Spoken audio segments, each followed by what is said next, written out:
नमस्कार। कक्षा शुरू होती है। आज का हमारा विषय है उत्तर प्रदेश की नदी घाटी परियोजनाएं। ध्यान रहे, यह विषय यूपीएसआई, यूपी पुलिस और अन्य सभी राज्य परीक्षाओं के लिए अत्यंत महत्वपूर्ण है। हर छात्र को पूरी तरह ध्यान केंद्रित करना है, एक भी बिंदु छूटना नहीं चाहिए। आज हम इस पीडीएफ को पूरी तरह से समझेंगे ताकि परीक्षा में कोई भी प्रश्न गलत ना हो। अपनी नोटबुक और पेन तैयार रखें। बिल्कुल, चलिए शुरू करते हैं। Slide number 1। स्लाइड शीर्षक उत्तर प्रदेश नदी घाटी परियोजनाएं एक परिचय। तो सबसे पहले मूल बातें समझते हैं। बांध यानी डैम क्या है? ये नदियों पर बना एक अवरोध है जो जल प्रवाह को नियंत्रित करता है। इसे नोट कर लीजिए, ये सबसे सरल परिभाषा है। और इसका उद्देश्य क्या है? इसके 4 मुख्य उद्देश्य हैं: बाढ़ नियंत्रण, सिंचाई, जल विद्युत और पर्यटन। ये चारों याद होने चाहिए, परीक्षा में विकल्प देकर पूछा जा सकता है। और उत्तर प्रदेश के लिए इसका महत्व? देखिए, उत्तर प्रदेश की 24 करोड़ की आबादी और कृषि प्रधान राज्य के लिए ये परियोजनाएं लाइफलाइन है। ये वाक्य इसकी महत्ता को साफ दर्शाता है। इस प्रक्रिया को भी समझना जरूरी है। नदी का पानी, फिर बांध, फिर जलाशय और फिर नहर या बिजली उत्पादन। जी हाँ, ये क्रम पूछा जा सकता है। पानी रोका जाता है जिससे एक झील या जलाशय बनता है और फिर उस जमा हुए पानी को नियंत्रित तरीके से छोड़ा जाता है। अब इस स्लाइड की सबसे महत्वपूर्ण लाइन पर आते हैं। इसे ध्यान से नोट करें। उत्तर प्रदेश में सिंचाई का सबसे प्रमुख स्रोत, जी, वो है नलकूप, लगभग 73%, और दूसरा प्रमुख स्रोत है नहर, लगभग 18%। ये आंकड़ा सीधे परीक्षा में आता है। और इन नहरों में पानी कहाँ से आता है? इन्हीं बांधों से। यहीं पर छात्र गलती करते हैं, वो बांध और नहर को अलग अलग समझते हैं। नहीं, ये एक ही सिस्टम का हिस्सा है। बिल्कुल। तो याद रखने का तरीका, बांध केवल दीवार नहीं, विकास का पावर हाउस है। चलिए अगली स्लाइड पर। गुड। Slide number 2। स्लाइड शीर्षक रामगंगा बांध, कालागढ़ बांध, प्रदेश का सबसे ऊंचा। यह पहला और सबसे महत्वपूर्ण बांध है। ध्यान से सुनिए।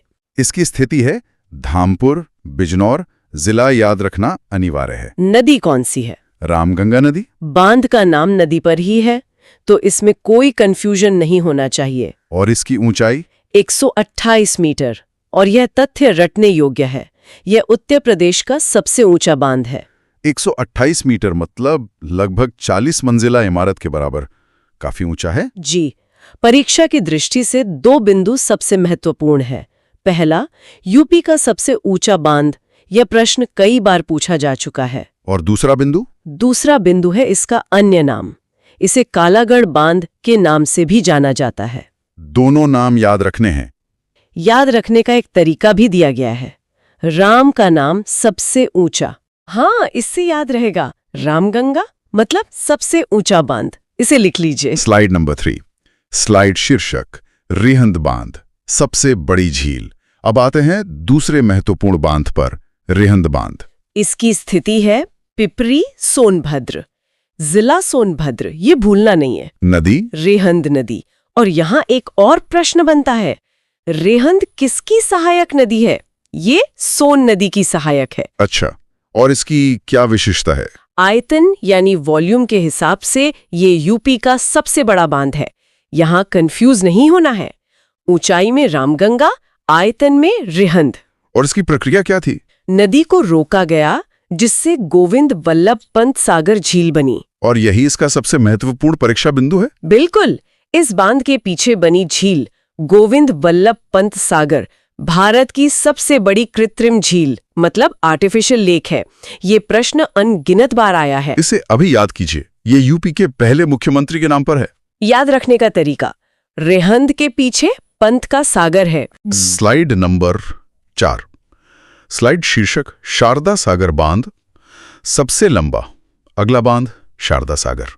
इसकी स्थिति पीलीभीत। यह यूपी उत्तराखंड सीमा पर है, जिला पीलीभीत। महत्वपूर्ण है। और नदी? शारदा नदी। इसका एक और नाम है काली नदी। दोनों नाम पता होने चाहिए। इस बांध का प्रकार क्या है? ये कंक्रीट का नहीं है? नहीं, यह मिट्टी से बना बांध है जिसे अर्दन डैम कहते हैं। और इसकी लंबाई, जो इसकी सबसे बड़ी विशेषता है, वो है 22 किलोमीटर। 22 किलोमीटर? ये तो बहुत ज्यादा है। जी हाँ, और परीक्षा की दृष्टि से यही सबसे महत्वपूर्ण बिंदु है। यह कंक्रीट का नहीं, बल्कि मिट्टी और क्ले से बना है।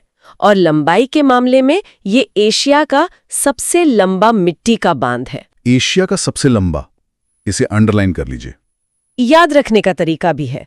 शारदा मैया की पीली चुनरी बहुत लंबी है। पीली से पीलीभीत और लंबी से सबसे लंबा। Okay, slide number 5। स्लाइड शीर्षक माताटीला बांध, माताटीला डैम। अब आते हैं माताटीलापुर। जिला कौन सा है? ललितपुर। और नदी? बेतवा नदी, बेतवा रिवर। इसका प्रकार है कंक्रीट ग्रेविटी बांध। लेकिन सबसे महत्वपूर्ण बिंदु क्या है? सबसे महत्वपूर्ण बिंदु है कि यह एक संयुक्त परियोजना है उत्तर प्रदेश और मध्य प्रदेश की। ये बात हमेशा याद रखें।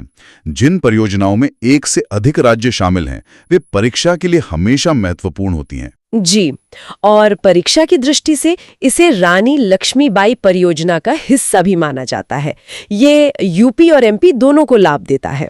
याद रखने का तरीका भी बड़ा रोचक है। हाँ, माताटीला अपने लाल ललितपुर को बेतवा से नहीं मारती। चलिए आगे बढ़ते हैं। Slide number 6। स्लाइड शीर्षक राजघाट बांध। अगला बांध है राजघाट। इसकी स्थिति? यह भी ललितपुर में है, यूपीएमपी बॉर्डर पर। और नदी? ये भी बेतवा नदी पर है। तो माताटीला और राजघाट दोनों बेतवा पर ललितपुर में है। इसका शिलान्यास कब और किसने किया था? 1971 में इंदिरा गांधी द्वारा। ये वर्ष पूछा जा सकता है। परीक्षा की दृष्टि से इसमें क्या खास है? इसे भी रानी लक्ष्मीबाई बांध के नाम से संबोधित किया जाता है। और यह भी यूपी और एमपी का संयुक्त प्रोजेक्ट है, माताटीला की तरह ही। तो बेतवा पर ललितपुर में 2 बड़े बांध हैं, माताटीला और राजघाट, और दोनों ही यूपी एमपी की संयुक्त परियोजनाएं हैं। बिल्कुल। याद रखने का तरीका, राजघाट करने के लिए बेतवा की जरूरत होती है। Note, slide number 7। शीर्षक झांसी के प्रमुख बांध, झांसी डैम्स। अब झांसी जिले के बांधों को एक साथ देखते हैं। जी, इसमें सबसे पहला है परीक्षा बांध। यह बेतवा नदी पर है, झांसी में। इसके पास एक थर्मल पावर प्लांट भी है। और सुकमा डुकमा बांध, यह भी बेतवा पर, झांसी में। फिर लक्ष्मीबाई बांध, यह भी बेतवा पर। और पथराई बांध, जो पथराई या पठारी नदी पर है। तो बेतवा नदी का प्रवाह समझना महत्वपूर्ण है। ललितपुर, फिर झांसी और फिर हमीरपुर में यमुना से मिलन। जी हाँ, ये क्रम महत्वपूर्ण है। परीक्षा की दृष्टि से सीधा प्रश्न आता है, परीक्षा बांध किस जिले में है? और उत्तर है झांसी। इसे नोट कर लीजिए। याद रखने का तरीका, झांसी की रानी परीक्षा में कभी फेल नहीं होती। Slide number 8। स्लाइड शीर्षक ललितपुर, बांधों का जिला। अब ललितपुर के सभी प्रमुख बांध एक साथ। इसमें माताटीला और राजघाट तो हैं ही, जो बेतवा पर हैं। इनके अलावा रोहिणी बांध है रोहिणी नदी पर, शहजाद बांध, जामनी बांध और कलाजी बांध। तो ललितपुर का उपनाम क्या हुआ? बांधों का जिला या डिस्ट्रिक्ट ऑफ डैम्स। ये इसका सबसे महत्वपूर्ण तथ्य है। और इसका कारण? क्योंकि बुंदेलखंड क्षेत्र में पानी की कमी है, इसलिए पानी को सहेजने के लिए सबसे ज्यादा बांध यहीं बनाए गए हैं। तो परीक्षा का प्रश्न, यूपी में सर्वाधिक बांध किस जिले में है? उत्तर होगा ललितपुर। बिल्कुल। एक अतिरिक्त जानकारी भी है, रोहिणी बांध को चौका बांध भी कहा जाता है। इसे नोट कर सकते हैं। याद रखने का तरीका, Lalitpur equals to L for lot of dams. सही है। कांसिया। Slide number 9। स्लाइड शीर्षक मिर्जापुर भाग 1, मेजा और अहरोरा। अब आते हैं मिर्जापुर के बांधों पर। पहला मेजा बांध। ये बेलन नदी पर है, मिर्जापुर में। ये भी मिट्टी से बना अर्थन बांध है। और दूसरा अहरोरा बांध।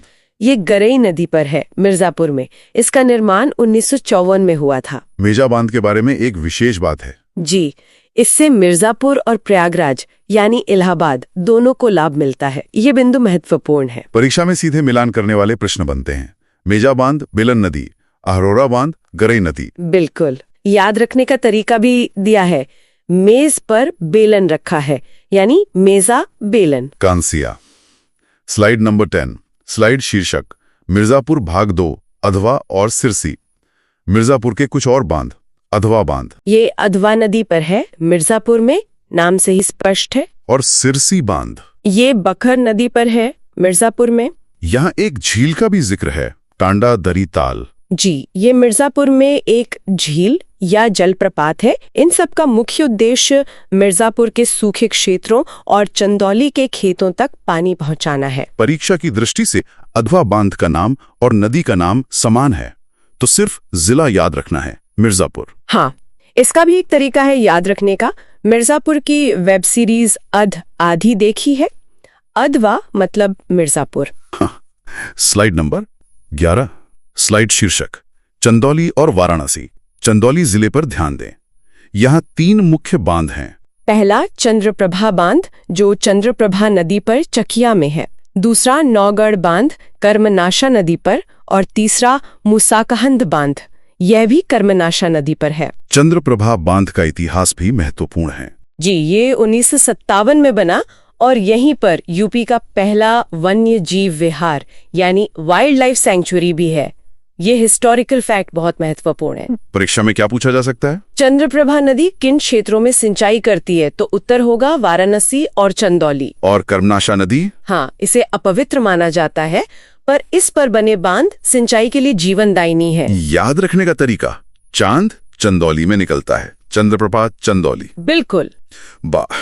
स्लाइड नंबर 12, स्लाइड शीर्षक महोबा, अर्जुन बांध, बुंदेलखंड। अगला जिला महोबा और बांध है अर्जुन बांध। यह चरखारी महोबा में स्थित है। नदी? अर्जुन नदी, नाम से ही स्पष्ट है। कौन से जिले इससे लाभान्वित होते हैं? महोबा, बांदा और हमीरपुर, ये तीनों जिले बुंदेलखंड के हैं। परीक्षा की दृष्टि से महोबा और क्यों प्रसिद्ध है? महोबा पान की खेती के लिए प्रसिद्ध है और यहाँ बेला सागर और मदन सागर झीलें भी हैं। यह प्रश्न PYQ में आ चुका है, तो ये अतिरिक्त जानकारी भी नोट करनी है। जी हाँ, याद रखने का तरीका, महाभारत के अर्जुन महान थे। महान मतलब महोबा। स्लाइड नंबर 14, स्लाइड शीर्षक अंतर्राज्यीय परियोजनाएं। ये परियोजनाएं हमेशा परीक्षा के लिए महत्वपूर्ण होती हैं। पहली है बाणसागर। यह सोन नदी पर है और यह 3 राज्यों यूपी, MP और बिहार की साझेदारी है। बात कहाँ पर है? बांध मध्य प्रदेश के शहडोल में है, पर इसका पानी यूपी और बिहार को भी मिलता है। और दूसरी परियोजना? गंडक परियोजना। ये यूपी और बिहार की संयुक्त परियोजना है जो नेपाल सीमा पर है। तो बाणसागर के लिए क्या याद रखना है? सोन नदी पर है और ये एक त्रिपक्षीय यानी ट्राइलैटरल साझेदारी है। तीनों राज्यों के नाम याद रखने हैं, यूपी, MP, बिहार। याद रखने का तरीका, बाण चलाने पर सुन निकलता है। जी। कौता। स्लाइड नंबर 15, स्लाइड शीर्षक प्रमुख बैराज, पेयजल आपूर्ति। अब बैराज की बात करते हैं। बांध और बैराज में अंतर है? जी, ये बहुत महत्वपूर्ण है। बांध पानी रोकता है और एक जलाशय बनाता है, जबकि बैराज पानी के बहाव को नियंत्रित करके उसे दिशा देता है, यानी डाइवर्ट करता है। ये अंतर स्पष्ट होना चाहिए। अब प्रमुख बैराज देखते हैं। पहला गोकुल बैराज। ये यमुना नदी पर है, मथुरा को पानी देने के लिए। दूसरा लवकुश बैराज। ये गंगा नदी पर है, कानपुर को पानी देने के लिए। और तीसरा शारदा बैराज। ये शारदा नदी पर है, पीलीभीत में। परीक्षा में इन्हें कैसे याद रखें? गोकुल कृष्ण नगरी से जुड़ा है तो मथुरा। लवकुश बैराज को गंगा बैराज भी कहते हैं और वो कानपुर में है। ठीक है, याद रखने का तरीका, कानपुर के लोग लवकुश की तरह गंगा किनारे रहते हैं। बिल्कुल। Slide number 16, 17, 18। स्लाइड शीर्षक अभ्यास प्रश्न, प्रैक्टिस क्वेश्चंस। अब अभ्यास का समय है। मैं प्रश्न पूछूंगी, आप उत्तर और विश्लेषण देंगी। तैयार हूं। पहला प्रश्न, उत्तर प्रदेश का सबसे ऊंचा बांध कौन सा है? विकल्प है माता टीला, रिहंद, रामगंगा, शारदा सागर। सही उत्तर है C, रामगंगा। विश्लेषण, रामगंगा 128 मीटर ऊंचा है और बिजनौर में है। बहुत बढ़िया। प्रश्न 2, गोविंद वल्लभ पंत सागर जलाशय किस जिले में स्थित है? ये रिहंद बांध के पीछे है, इसलिए सही उत्तर है B, सोनभद्र। सही। प्रश्न 3, माता टीला और राजघाट बांध किस नदी पर बनाए गए हैं? ये दोनों ललितपुर में है और नदी है बेतवा। प्रश्न 4, उत्तर प्रदेश में बांधों का जिला किसे कहा जाता है? यहाँ कंफ्यूजन हो सकता है, लेकिन सही उत्तर है बी, ललितपुर, झांसी नहीं। बहुत महत्वपूर्ण बिंदु है। प्रश्न 5, कौन सा युग्म सही सुमेलित नहीं है? ध्यान से, नहीं है। इसका सही उत्तर है डी, सरसई नावर महोबा। ये गलत है। सरसई नावर झील इटावा में है, महोबा में नहीं। नेगेटिव मार्किंग वाले प्रश्नों में यही ध्यान रखना होता है। अंतिम प्रश्न, गोकुल बैराज का निर्माण किस नदी पर किया गया है? गोकुल का संबंध मथुरा से है और मथुरा यमुना नदी के किनारे है, तो सही उत्तर है बी, यमुना। बहुत अच्छे। इन प्रश्नों को दोबारा हल करें। 49, स्लाइड नंबर 19, स्लाइड शीर्षक एक नजर में नदी और बांध, चीट शीट। ये रिवीजन स्लाइड है, परीक्षा में जाने से पहले सिर्फ इसे देखना है। मैं एक एक करके पढ़ता हूं, आप पुष्टि कीजिए। जी। रामगंगा बांध, रामगंगा नदी बिजनौर में सबसे ऊंचा। सही। रिहंद बांध, रिहंद नदी सोनभद्र में सबसे बड़ी झील। सही। माता टीला और राजघाट बेतवा नदी ललितपुर में। बिल्कुल परीक्षा और सुखमा डुकमा बेतवा नदी झांसी में। सही। शारदा सागर शारदा नदी पीलीभीत में सबसे लंबा मिट्टी का बांध। एकदम सही। और बाण सागर सोन नदी पर 3 राज्यों की संयुक्त परियोजना। जी हाँ, यूपी, एमपी और बिहार। तो अंतिम समय के लिए मंत्र है राम ऊंचा, पंत बड़ा, माता ललित। ये बहुत कारगर रहेगा। स्लाइड नंबर 20, स्लाइड शीर्षक सफलता का मूल मंत्र। ध्यान से इस वाक्य को पढ़िए और समझिए। मेहनत इतनी खामोशी से करो कि सफलता शोर मचा दे। बिल्कुल। हमारा अगला टॉपिक होगा उत्तर प्रदेश के वन्य जीव विहार, वाइल्ड लाइफ सेंचुरीज। उसके लिए भी तैयार रहना है। अंतिम बात, आज पढ़ाए गए इन 20 स्लाइड्स को कम से कम 2 बार पढ़ें।